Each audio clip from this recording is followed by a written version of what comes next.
Курулуш министрлиги жарандарды алдамчылардан сак болууга чакырат. Курулуш, архитектура жана турак жай коммуналдык чарба министрлиги жарандарды алдамчылык аракеттерден сак болууга үндөдү. Министрликтин маалыматына ылайык акыркы учурда өздөрүн мекеменин кызматкери катары тааныштырып, телефон аркылуу байланышкан, билдирүү жөнөткөн же акча каражатын которууну талап кылган учурлар катталууда. Министрлик мындай аракеттерге эч кандай тиешеси жок экенин белгилеп, мессенджерлер аркылуу же жеке байланыштар аркылуу акча чогултуу иштерин жүргүзбөй турганын расмий билдирди. Мекеме жарандарды этият болууга, шектүү билдирүүлөргө ишенбөөгө жана мындай фактыларга туш болгон учурда дароо укук коргоо органдарына кайрылууга чакырды. Тиешелүү органдар алдамчылык схемалардын алдын алуу боюнча иштерди улантып жатканын белгилешти.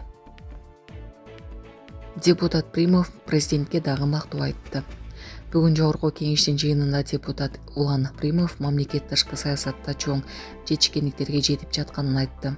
Эл өкүлү өлкөнүн авиакомпаниялары Европа биримдигинин кара тизмесинен чыкканын, өлкө буунун коопсуздук кеңешине туруктуу эмес мүчө болуп шайланышын баса белгилеп, бул иштердин аркасында президент Садыр Жапаров турганына токтолду.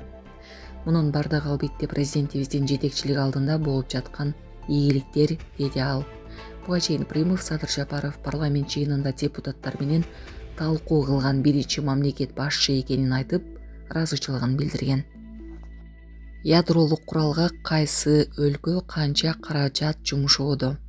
Ядролук куралдарды жоюу боюнча эл аралык уюмдун 2025 жылдагы баяндамасына ылайык дүйнөдөгү 9 ядролук держава өткөн жылы өзөктүк куралдарды иштеп чыгууга жана сактоого жалпысынан $119 миллиард короткон.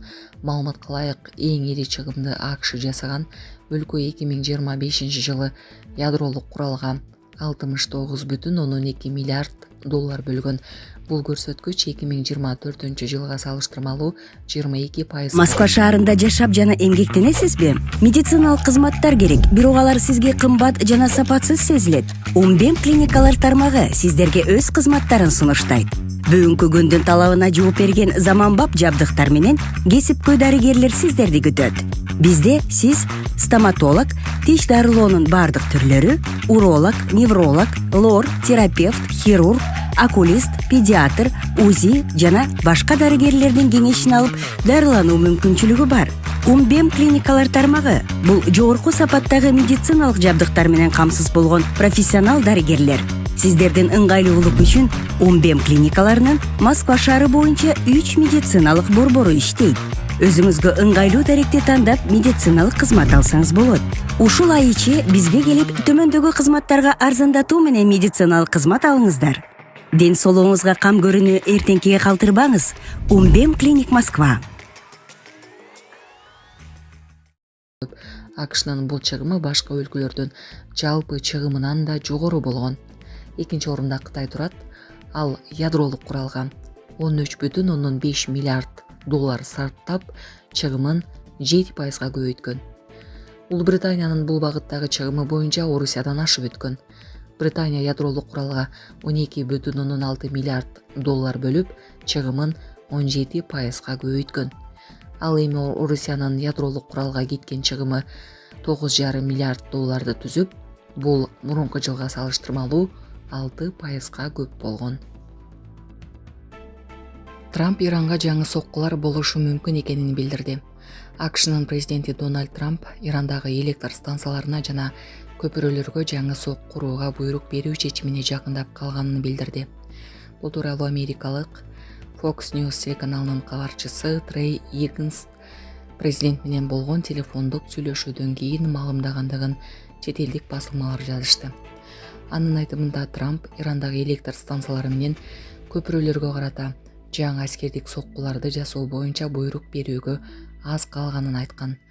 Буга чейин Трамп өзүнүн социалдык баракчасында Иран сүйлөшүү процессин создуктуруп жатат деген пикирин билдирип, бул үчүн өлкө баасын төлөй турганын жазган.